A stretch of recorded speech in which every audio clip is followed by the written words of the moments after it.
national atomique et le nouveau régime de Téhéran, le nouvel homme fort en Iran, le président. On va tout de suite en parler avec un dissident iranien qui est avec nous depuis Washington, Amir Fakhravar, qui préside l'Institut iranien pour la liberté à Washington. Bonjour à vous, merci d'être là.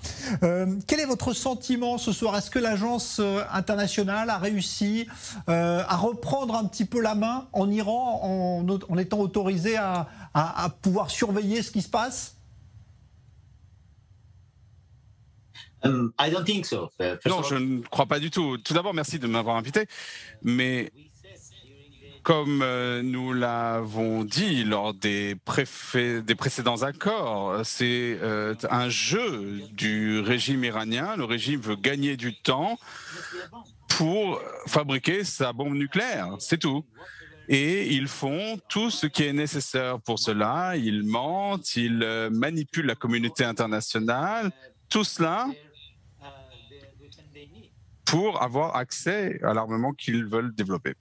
Est-ce qu'à votre avis, cet accord va peut-être relancer le processus de Vienne? Et est-ce que peut-être les Américains vont de nouveau essayer de dialoguer avec l'Iran?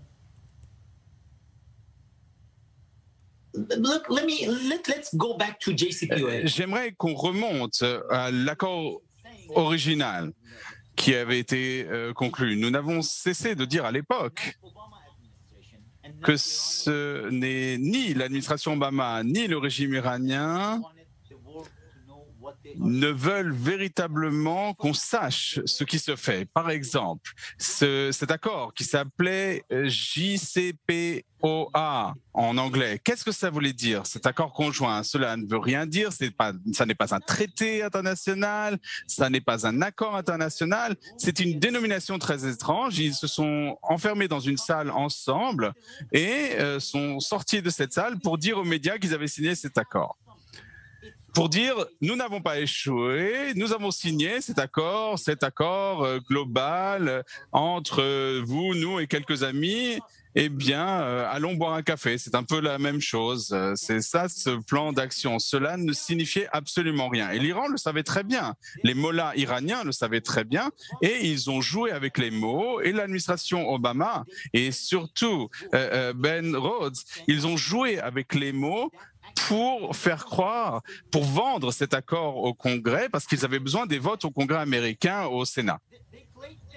Et à l'époque, donc, ils ont joué avec les mots nous avons de nouveau entendu cela il y a quelques mois. Il y a eu, lorsque une interview secrète a été révélée et on avait compris qu'ils n'avaient rien signé et que tout cela, c'était uniquement un jeu. Et actuellement, c'est encore un jeu parce que le régime iranien a besoin